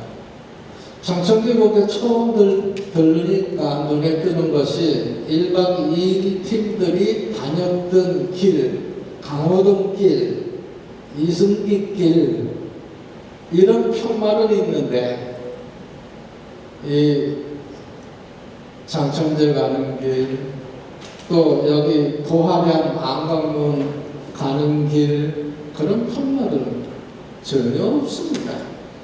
이제는 명성제도도 지정이 됐고 경승만이 아니라 문화라고 하는 중요한 자산이 있다는 것을 자원국민이나 외지인들이 청강산을 찾았을 때 일부러라도 이 안강문을 보면서 등산할 수 있는 옛길을 복원하고 또 가까이서 연재 송병손이라든가 송일호라든가 이분들의 정신을 우리가 공유할 수 있는 그런 공간을 마련해 줘야 됩니다. 강원도 철원에 가면 고속정 주변을 잔도를 만들어 갖고 한 2km에서 3km는 좀 안 됩니다만은 그 절벽 옆에 잔도를 만들어 갖고 둘레길처럼 순방하게끔 해놨습니다. 제가 삼척시 안강문 조사하면서 죽소루에는 50천 절벽에 240건 정도의 안강문이 있는데 강 건너서는 볼 수가 없어요. 글씨를. 그래서 삼척시장에게 건의했습니다. 잔도를 만들어서 아니면 부교를 만들어서 그 안강문을 직접 보게끔 한다면 죽소루가 광동 팔경의 아주 중요한 관광지인데 또 하나의 문화유산이 추가되는 거 아니겠는가 해서 삼척시도 지금 검토 중에 있습니다. 장천팔경 계곡 오르는 길을 보고만 해도 아마 접근성이 있을 거고 지금 가야산의 충남 가야 팔경 그쪽에 이미 안강문 마다에 안내문이 만들어져 있습니다. 충남 예산에 가면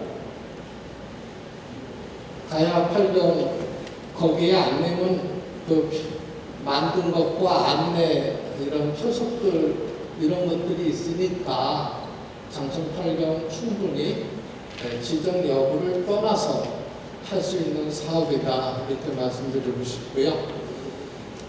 또 한 가지 운항 정두훈 선생은 지금 국역은 마친 상태고 그 다음에 이제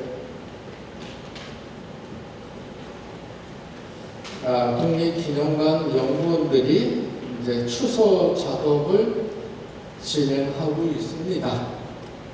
아마 내년쯤이면 건국훈장에는 추서가 돼서 여기 계신 분들하고 함께 우리가 감격하는 그런 만남이 또 있기를 간절히 빌면서 그동안 저희 조사에 물씬 양면으로 이렇게 도와주신 거에 대해서 감사드립니다. 자, 감사합니다.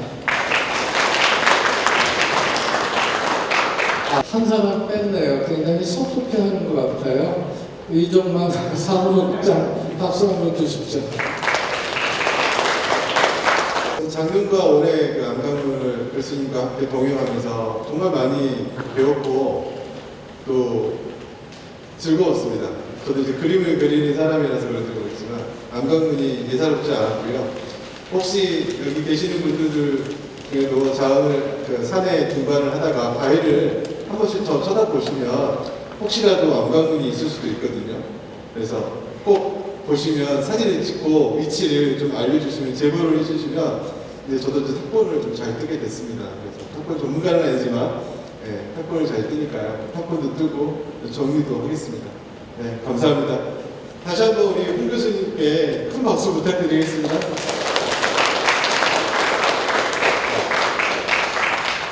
자은군 안강문에 전체는 아닙니다만 조사가 덜 된 분도 많이 있지만 현재 일부 안강 탁본이 지금 전시되어 있습니다. 그래서 이 탁본을 뜨고 정리해 주시고 해주신 홍수석 교수님께서 혹시 이제 좀 몇 군데 중요한 곳을 설명을 좀 해주시면 어떨까, 그렇게 전시를 하는 걸로 하겠습니다.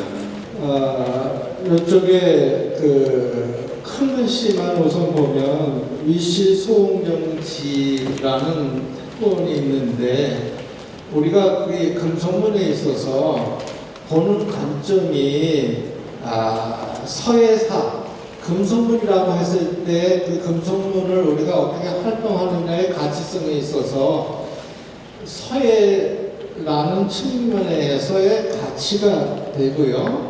또 서예에서도 요즘은 또 세분화돼 갖고 전각 이 분야에서도 안강문이 굉장히 관심사를 갖고 있습니다.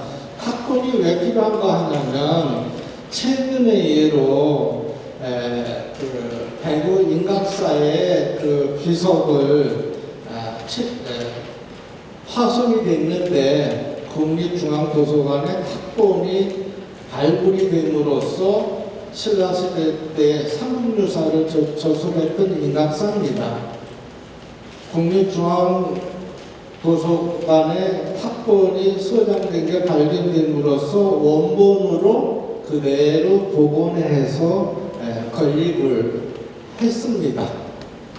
우선 탁본의 가치는 문화재 복원 차원에서도 의미가 있고요. 서예하시는 분들은 옛날에는 글씨를 배우기 위해서 비석이나 이 안강문의 글씨를 탁본에다가 글씨 공부를 했어요. 근데 이 안강문이 진화하고 있습니다. 지금은 탁본으로만 끝나지만 요즘은 3D 촬영을 합니다. 동인시 무능계곡의 안강문은 3D 촬영을 해갖고 깊이, 크기 이런 것까지를 다 보존하고 있습니다. 저희가 탁본하는 이유 중에 하나는 이 대부분 화강암에 새겨져 있는 안강문은 300년 정도가 그 글자체를 볼 수 있는 최대 기간이라고 합니다. 자연 방치된 상태에서 300년 정도면 글자의 흔적을 판독하기가 어렵다. 저희가 다행히도 글자의 힘체를 알아볼 수 있는 현 수준에서 탁본을 해놨다는 것은 보존의 가치로서 그만큼 의미 있는 작업이었다. 안강문은 바위에 새겨져 있는 거기 때문에 떠서 옮겨다 놓을 수도 없습니다. 어차피 자연에서 소멸될 수밖에 없는 이런 상태인데, 지금 남양주도 제가 조사했습니다만, 남양주 시립박물관에 가면 뭐가 플라스틱으로 이렇게 해갖고 바위 암벽의 모습을 그대로 재현을 해서 박물관의 벽면에 이렇게 세팅을 해서 꾸며놓은 걸 남양주 박물관에 가면 보실 수 있을 겁니다. 아마 장군에서도 적극적으로 이렇게 한다면 다 의미는 있습니다만은 매항비, 국기 옆에 있는 매항비, 세종명단에 세워진 매항비고 김인태 선생님이 발견해서 문화재 지정까지 하게 된 그런 겁니다. 이런 매항비 정도는 이렇게 모각본을 만들어서 장흥 박물관이라든가 전시관 벽면에 이렇게 둠으로써 충분히 의미가 있지 않나 이렇게 싶고요. 저기 건너뛰고 상공 불항 차강산 연제 송정선 아마 이분의 것인데, 이 장흥 지역은 많은 영향을 끼쳤던 분 중에 한 분이 연제 송정선, 그 문화생들이 장흥의 유림을 형성하고 있다. 아마 불춘정 그 지역에 있는 건데, 아까 김태 선생님 문화재 지정 말씀하시면서 경관 이런 정원 이런 게 지정이 됐고 보존이 돼 있는데, 사실 경승 위주로 복원하고 보존하다 보니까 이런 안강문을 그냥 밟고 다니거나 도로를 내기 위해서 세멘트로 길을 내버려서 글씨가 땅에 묻혀져 있는 상태입니다. 고금이라고 하는 그 두 글자만 보이는데 그 밑은 세멘트로 매몰되어 있는 겁니다. 아마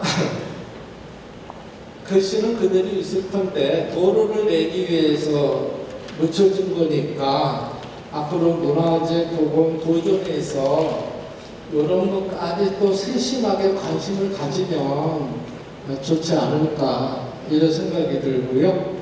그 다음에 저 큰 글씨 대명일월 그 큰 글씨는 이씨 문중에 글씨인데 아주 큰 글씨지만, 우리가 이 대명일월이라는 건 우리가 지금 대명천지라는 용어로 익숙한데, 이미 유학자들이 깊이 있게 우암 송시호를 비롯해서 이 구한말에 이 척하양의 뭐 이런 거를 이야기할 적에 관심을 갖고 썼던 문장 중에 하나인데, 대명일월 이 글자 네 글자만으로도 여기에 유림들이 어떤 학풍이었었다 이런 거를 우리가 짐작할 수 있고요.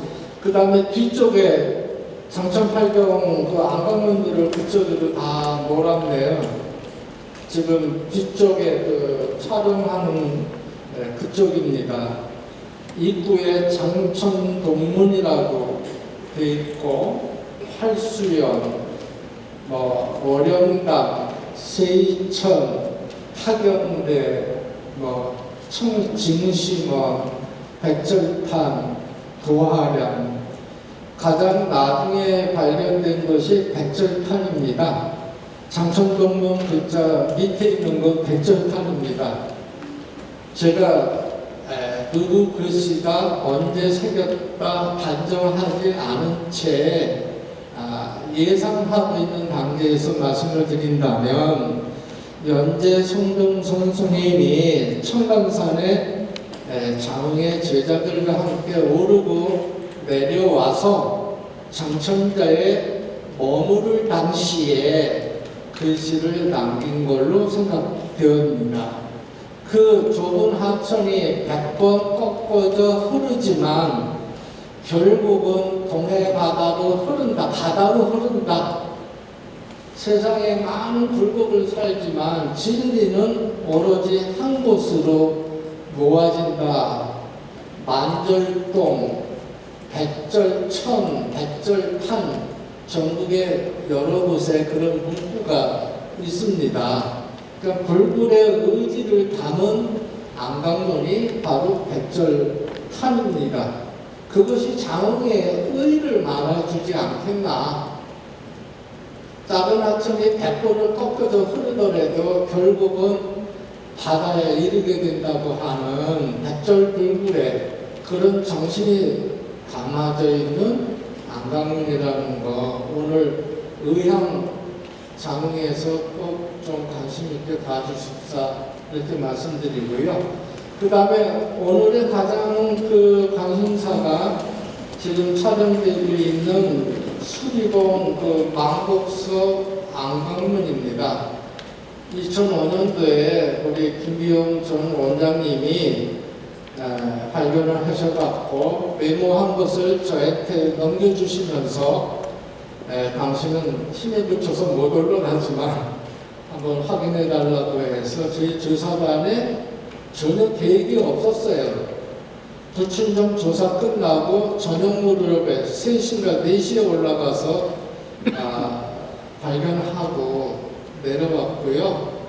그 다음에 두 번째 답사 가서 탑본했을 때 우리 조사관들이 사다리를 725지까지 밀고 올라가서 탑본해온 거, 저 안강만 봐도 그때 기억이 뜨겁다고 우리 원로분들 고생 많으셨는데 아마 가장 기념비적인 2021년도의 성과물이 아니겠는가. 해운 유연양 선생이 28살 때 울분을 남긴 그런 안강문이고요. 어느 분은 그런 종류의 글은 많다 이야기를 하는데 그 위치 한번 올라가시면 정북입니다. 한양 북쪽 고종 황제가 있는 쪽에 그쪽으로 바위 평면이 여러 개인데 굳이 북쪽의 면을 선택해서 새겼다고 하는 것도 의미가 있고 거기에 분명히 경술년 가을에 재배하고 망곡하면서 쓴다 하고 이름 세자를 분명히 밝혀놨어요. 아마 자기의 실명을 종이에 써서 유언인을 남긴 것도 아니고 바위에 이렇게 새겼다는 것은 당시로 봐서는 정말 위험했던 일이지만 제가 현장에서도 말씀했습니다. 이분이 아마 이걸 남기고 여기서 자결을 했다면 황영 매천 선생보다도 더 이건 뭐 고인에 대한 망발이겠습니다만은 그런 이야기까지 한 적이 있는데 한번 올라가서 직접 보면 감회가 또 다르지 않겠나 이렇게 싶고요. 그 다음에 그 옆에 길게 있는 것은 송암정 터에서 이제 추가로 발견된 건데요. 우리 여기 성북씨 왔네요. 예. 우리 회원 선생의 손자들은 성북씨가 안내해서 송암정 터를 찾았어요. 문헌에 송암정이라는 기록은 있지만 어디에 있는가를 실증적으로 보여주는 안강문입니다. 안강문의 가치를 우리가 서해사적 가치를 이야기했어요. 아마 이 유허지의 색인비는 그 문헌에 있는 사실을 실증적으로 증명해주는 자료예요. 안강문의 가장 사료로서의 큰 의미는 현장성입니다.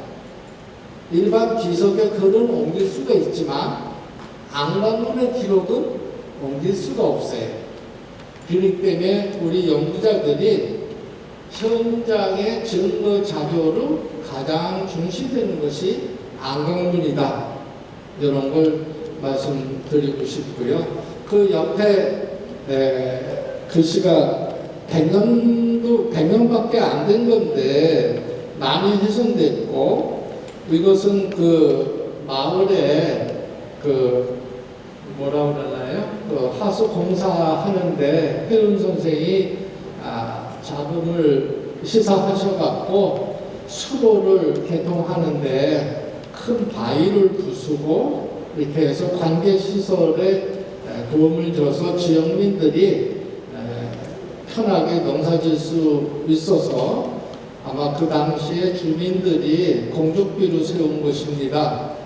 근데 꼭 말씀드리고 싶은 것은 이 훼손된 내용을 판독하기 어려웠었는데 우리 정복씨 집에 조문록이라고 하는 책 갈피의 쪽지가 메모 쪽지가 있었는데 그게 저한테까지 왔어요. 제가 찾으러 다녀도 찾을 수 없는 자료예요. 조문록 책 봤는데 책 갈피 속에 우리가 편지 적듯이 접어진 쪽지에 바로 이 안강, 공적비 안강문을 새겼듯이 당시에 지은 한시가 초고가 그 사이에 들어 있었습니다. 제가 서두에 인연의 땅이라는 그 인연이 이런 데서 실감이 나는 것 같고요. 그 다음에 눈 좌측에 있는 것이 석대뜰에 있는 자료들입니다. 김상덕 동엄형교, 김상덕하고 동엄 형교 이렇게 판독을 했지만 알고 보니까 엄형교라고 하는 분이 이 영암인가요? 이쪽에 실명이더라고요. 그래서 김상덕과 엄형교라는 분이 석대에 와서 새긴 글이고요. 그 옆에 제1대 석정 이런 게 있고요. 그 다음에 경남거사, 그 다음에 낭망대라는 글씨가 누구 글씨인지 판독할 수 없었는데 삐죽고 보니까 송석이라고 하는 관지가 있었던 걸 3차 답사 때 발견을 했습니다. 송기로 선생이 남긴 글씨예요. 그게 석대에 있어요. 근데 저희가 아직 찾지 못한 게 있습니다. 제1대 이거는 나왔고, 이 문헌 기록에는 제2대도 있어요. 그럼 제2대가 어딘가, 그것도 이제 장흥에서 향토사 하시는 분들이 또 한번 고민할 사항이고, 또 운암 정교훈 선생 운암집을 번역하면서 장흥에 진주 정씨들이 처음 입항한 곳이 석대라는 것을 발견할 수 있었어요.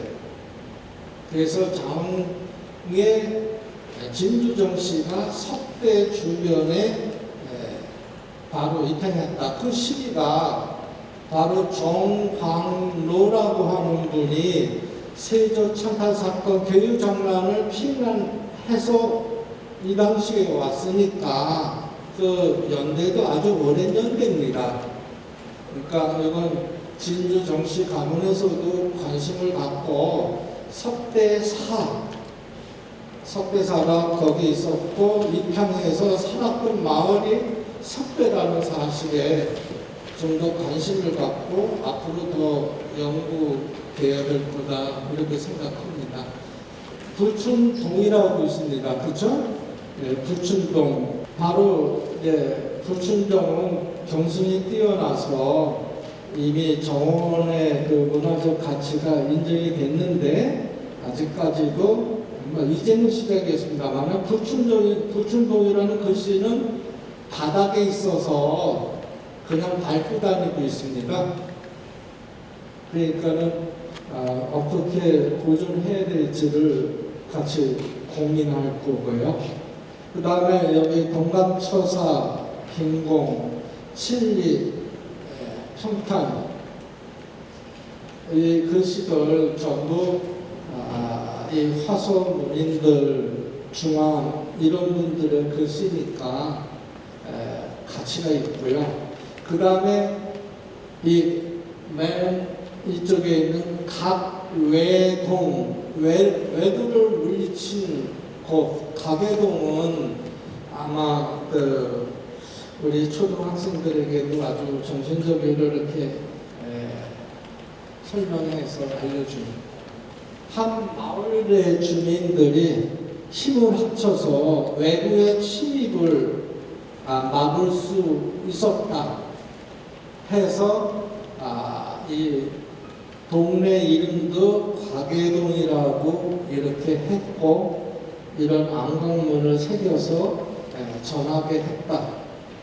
만일 이 행정지명이 바뀌고 이 곽외동이라는 안강문이 없다면 문헌에는 있는데 어디가 곽외동인지를 알 수가 없었을 거예요. 아마 이것 자체가 우리가 안강문을 조사하는 이유가 아니겠는가.